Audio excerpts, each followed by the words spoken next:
Welcome back to Animal Crossing New Horizons. I'm dear darling. I shall see what's going on on our lovely island of Fawnhallow today, where it sounds okay. I got a towel on my head, so of course we're not gonna be doing any of the normal put the headphones on. Actually, for the past week or so, I've basically been wearing my headphones on the top of my head, which, I mean, that might sound like how you normally wear your headphones, but on the top of my ears as well, I guess. I guess a way to describe it is I am wearing a headset, but imagine I basically shortened the ears of a headset by a ridiculous amount. Good evening, everyone. Right now in Fawnhallow, it's 10:07 p.m. on Tuesday, September 10th, 2024. Mainly because I've had my ears pierced, and but it was not actually that much of a risk, but because these ear phones can actually completely envelop my ear, but obviously when you have new piercings, you're not meant to agitate them or anything like that, and I was like, it's not worth the trouble to try and find the perfect position every time and not accidentally move the piercing in my ear. So I'm sort of just wearing these headphones an alternative way until I suppose the scarring technically of a piercing is healed. Had no infection so far with it or anything, touch wood. So hopefully that stays that way. What can we talk about today though? We could talk about that. That's an interesting one. Yeah. What else has been going on? Not Genshin Impact, Honkai Star Rail, new patch out. I did manage to get a face Yao. I had a guarantee. Got her in 74. I only got E5 Mose. I did so many pulls, but now I'm at 69 pity or something, so I'm just I can't do any more pulls without risking getting a character, and I already own all the characters which are on the current banners, so I'm just alright then, so be it, because I do want to pull Ling Sha as well. Anyway, not the point. The point is, what I'm going to talk about today is I guess acrylic painting. I'm not sure necessarily what I'm going to title it, but basically while on holiday I did okay, sure, I guess we'll give it to Raymond. We had to go find him, but I mentioned in yesterday's episode when we were doing geocaching, that's not what Raymond's house is, we had a deadline basically to get to. We only did geocaching for a little bit because we had a place to be at a certain time. Today we're going to be talking about, as you can tell probably from the title, maybe it's acrylic paint, traditional painting. That's what we had to do, quote quote. But basically when we met the person who owned the estate that we were staying in, turns out that he had recently taken up art as a hobby, and then as it so happens, me and another friend are both artists.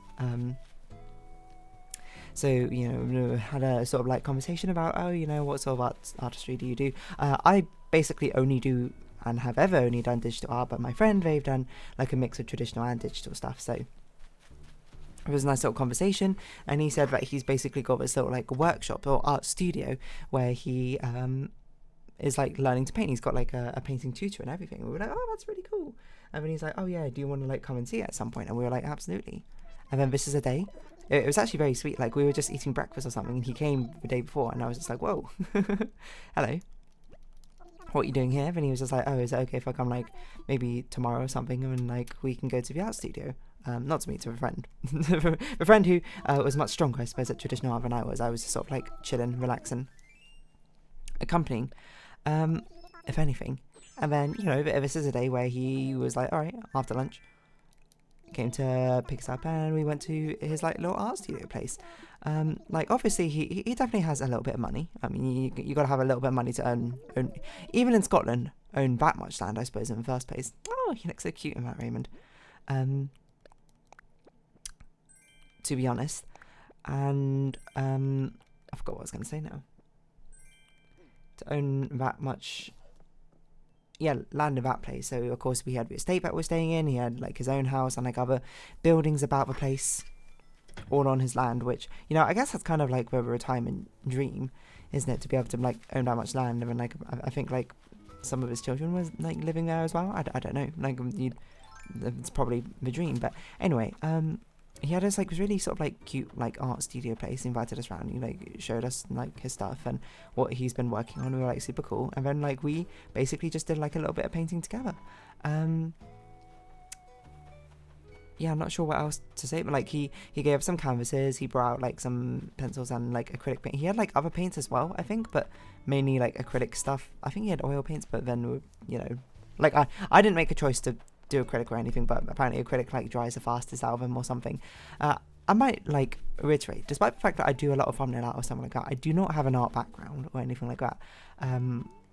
I have very little experience of art in the first place, and even less, or basically no experience doing traditional media of art, traditional forms of art. All the art I've done and learned has been digital art, mainly because that is, traditional art is pretty accessible as far as things go. Like my own experience with traditional art is basically pencil sketches. I've never done like any painting outside of like school, like primary school or something, or maybe a little bit in secondary school, but really we didn't actually do a lot of painting in secondary school. Now I think about it, we did a lot more like charcoal and random bits and pieces there. It was very much like dipping into lots of different things. Anyway, I was more of a graphics girly rather than an art girly, so yeah, it was an interesting experience. Like we sat down in the studio and we just like showing around the place, and there was two other people, or two other friends, I don't know why I said people, with us at the studio, and then like it was really cool. It was basically like, I would describe the vibe of a place that we went to as like a community center almost. Like he had like this big open like kitchen area with like a living room, and then like an offshoot was like his small studio, which obviously like is meant to be a personal one just for him, so it was like kind of small. We went into like the community center room, we like got out the tables and we all like sat around the table. He got us some canvases and we got the paints, and we were just like, all right, just like let's go and paint. And it was an interesting experience.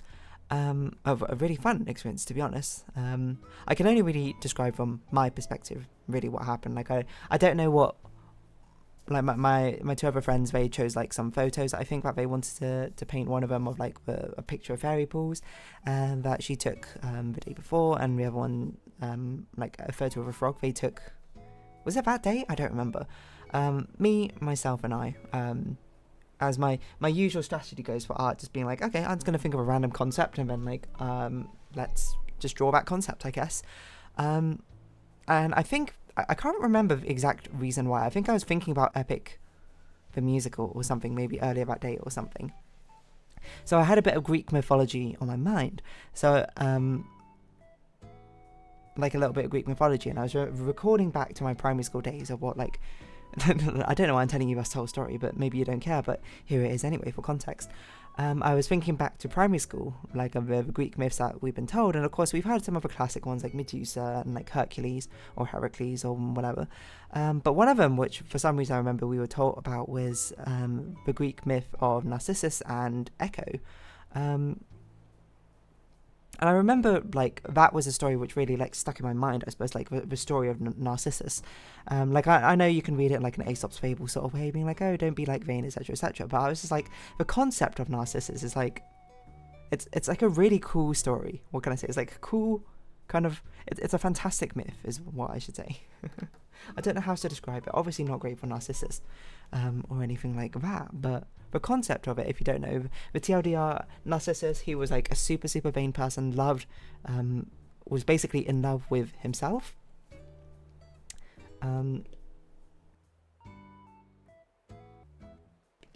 Sorry about that little bit of a pause. I don't remember what I was talking about exactly. I think I was talking about Narcissus and how Narcissus is actually a cool concept for a story, is perhaps a better way of putting it.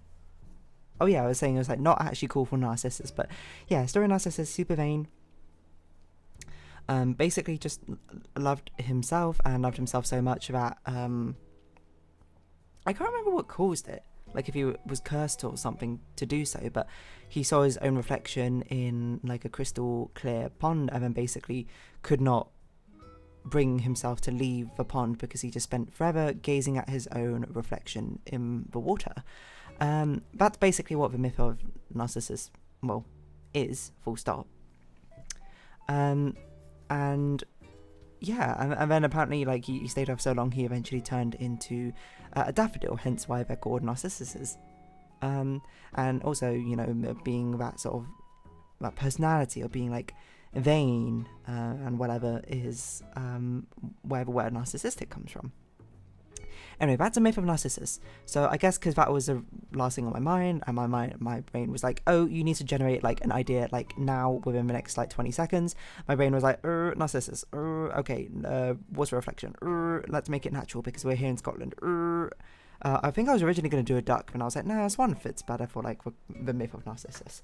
So basically what I ended up drawing was a swan looking at or kissing its own reflection, I suppose, in the water, in like a nod to the Myth of Narcissus. And then like when I like sketching it was fine, obviously just using a pencil. It's a bit weird sketching on canvas, but I was sketching it and then I was just like, oh, I don't actually know how I'm going to paint this, because like it's quite hard for me to render water digitally. It's going to be even harder for me to do it on acrylic. So I was like, whatever.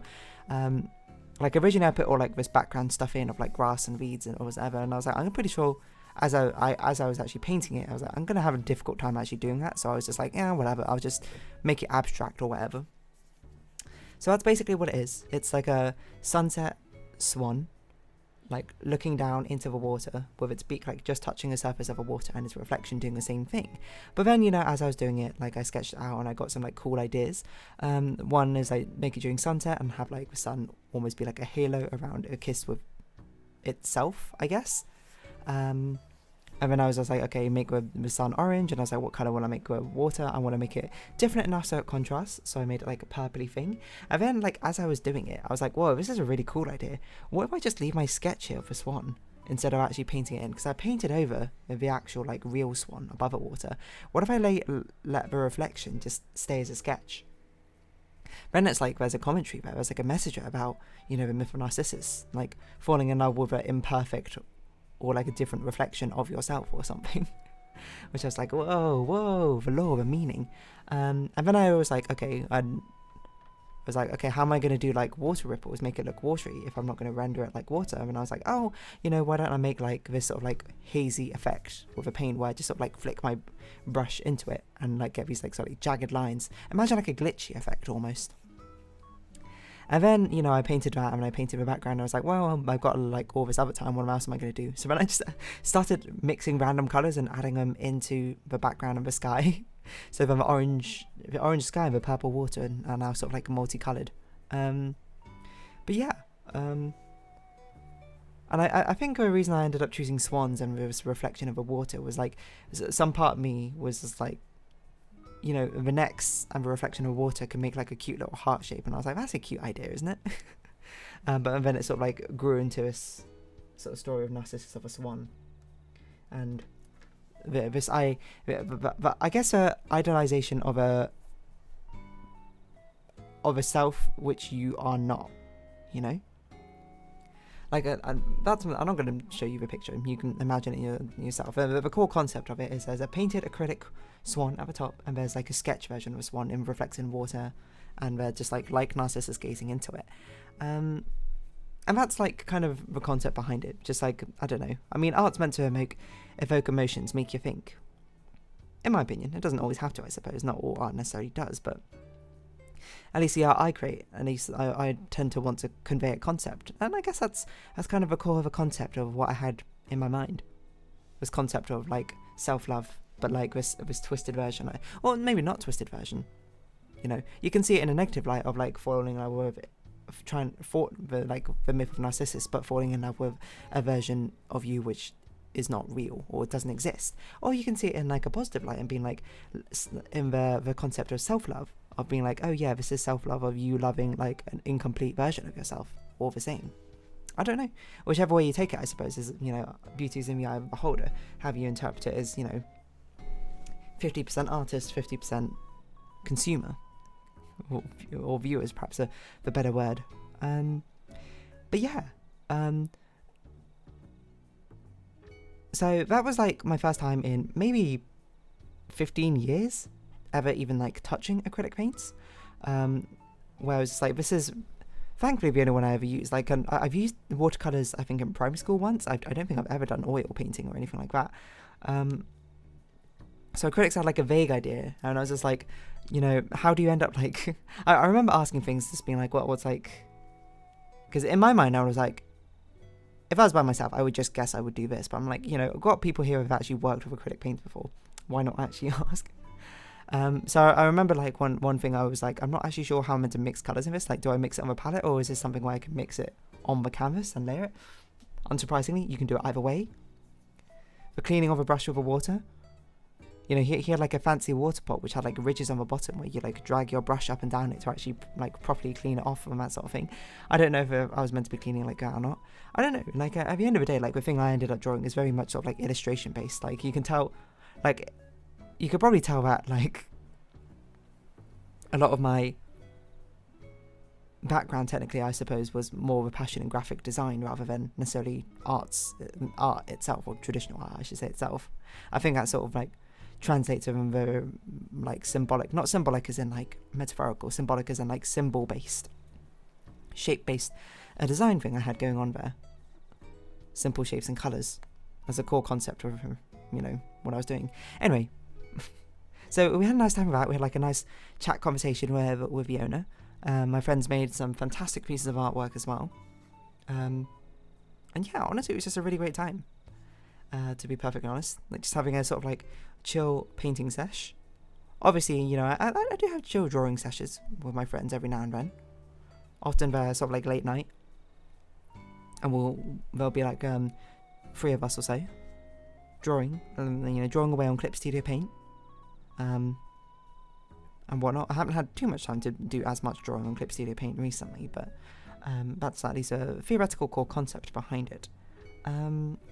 But yeah, I don't know, it's just like it can be very fun, can be a very nice time, can be very relaxing. What can I say except for thank you? That's like a Moana song or something, isn't it? But yeah, acrylic paints. I'm trying to remember what other experience I had with acrylic paints. They were like the only paints that we had in art, but like whenever we had to create something with art, like I would never choose to paint something, I would always choose to sketch something. I'm trying to think of like art lessons we had. I remember one of them is like we had... Oh, okay, no, I should talk about acrylic paints. We can talk about art lessons a different time. I actually genuinely can't remember like ever painting something entirely in art. The only thing I can think of is like was one time we had like a lesson where we had to choose like an art form, I think, or maybe it was constructivism, I can't remember.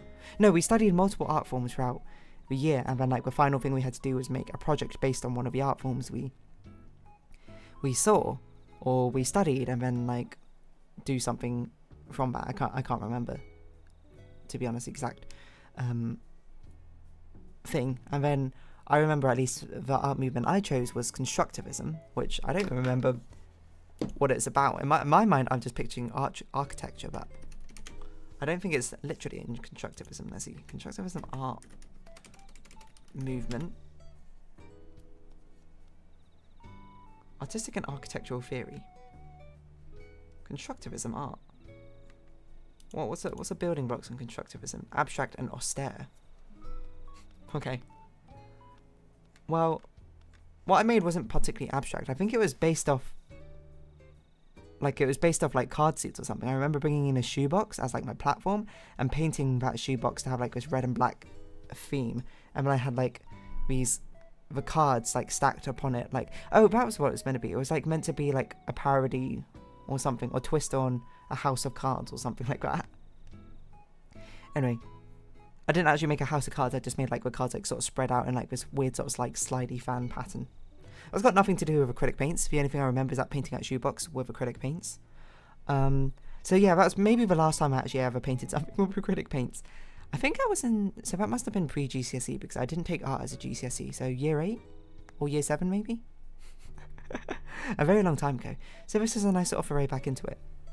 Do I prefer digital art over traditional art? I still prefer digital art, mainly because I'm more comfortable with it, and mainly because I like undoing things and sort of editing things on the fly, but nonetheless, I don't see why traditional art can't also be a fun time.